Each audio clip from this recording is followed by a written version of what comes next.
राजा होता. त्या राजाला खूप शिकार करण्याची आवड होती. तो 2-4 दिवसांनी असेच आपला लवाजमा घेऊन आणि सरदारांना घेऊन शिकार करण्यासाठी जाणार होता. असेच एक दिवस आपला लवाजमा घेऊन शिकार करण्यासाठी निघाला. त्याला एक वाटेत गरीब शेतकरी मिळाला. शेतकऱ्याने राजाला पाहिले आणि राजाने शेतकऱ्याला पाहिले. दोघांनी एकमेकाला पाहिले आणि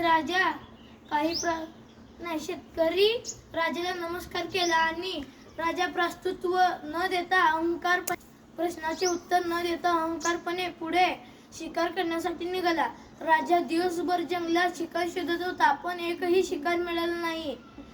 राजा कंटाळून महालात आला आणि विचार करू लागला, असे कित्येक दिवस झाले एकही शिकार मिळाला नाही, असं कधीच झालं नाही.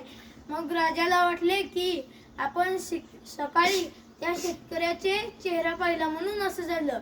म्हणून राजाने आपल्या सैनिकांना पाठवले शेतकऱ्याला आणलं. सैनिकांनी राजासमोर शेतकऱ्याला उभे केले आणि राजा म्हणाला, तुझे तोंड अपशकुनी आहे. आम्ही सकाळी तुझा चेहरा पाहिला आणि आम्हाला एकही शिकार मिळाला नाही. मग शेतकरी म्हणाला, महाराज, म्हणून आम्ही तुला फाशीची शिक्षा सुनावतोय.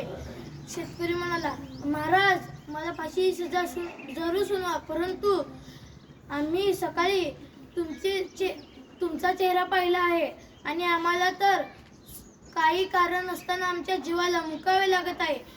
या गोष्टीवर राजाने विचार केला आणि राजाने शेतकऱ्याला सोडून दिले.